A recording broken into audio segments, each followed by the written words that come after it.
Iran अमरीका मुज़ाकरात के तनाजुर में आज दोनों ममालिक के वफूद के इस्लामाबाद आमद मुतवक्की है और ज़राए ये बताते हैं कि बाकायदा मुज़ाकरात से कबल पाकिस्तानी हुकाम दोनों ममालिक के वफूद से अलहदा मुलाकातें करेंगे ताकि उमूर को हतमी शक्ल दी जाए। इस पर हम बात करते हैं डॉनिस के रिपोर्टर अमीर हमजा से। अमीर, बताइएगा वफूद की आमद कब तक मुतवक्की है?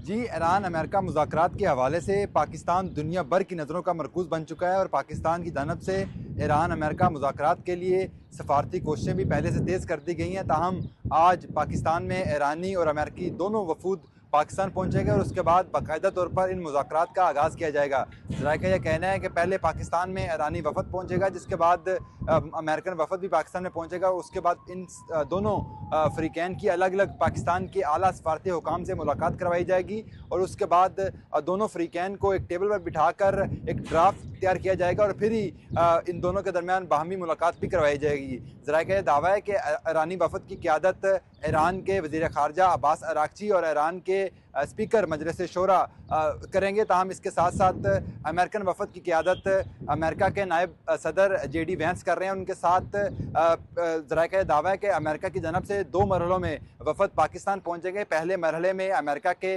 नुमाइंदा ख़ुसूसी और डोनाल्ड ट्रंप के दामाद पहुँचेंगे। ताहम दूसरे मरहले में अमेरिका के नायब सदर JD वैंस पाकिस्तान पहुँचेंगे और उसके बाद वो पाकिस्तान के आला सफारती हुकाम और आला हुकाम से मुलाकात करेंगे और उसके बाद ही बाकायदा तौर पर ईरान अमेरिका जंगबंदी के हवाले से मुज़ाकरात का बाकायदा तौर पर आगाज़ किया जाएगा। अताहम इस तनाजुर में इस्लामाबाद इंतज़ामिया की जानब से सिक्योरिटी के सख्त तरीन इंतजाम कर दिए गए हैं। इस्लामाबाद के मुख्तलिफ मकामात पर आने और जाने वाले शहरियों की चेकिंग की जा रही है, गाड़ियों की चेकिंग की जा रही है और इसके साथ साथ अगर रेड जोन की बात की जाए तो रेड जोन को भी चारों तरफ से मुकम्मल तौर पर सील कर दिया गया है। तर्जमान दफ्तर खारजा का यह कहना है कि जो ही ईरान अमेरिका मुज़ाकरात शुरू होंगे तो उसके मुतालिक भी साथ साथ मीडिया को ब्रीफ किया जाएगा और मीडिया को इन मुज़ाकरात के हवाले से साथ साथ ब्रीफिंग भी दी जाएगी।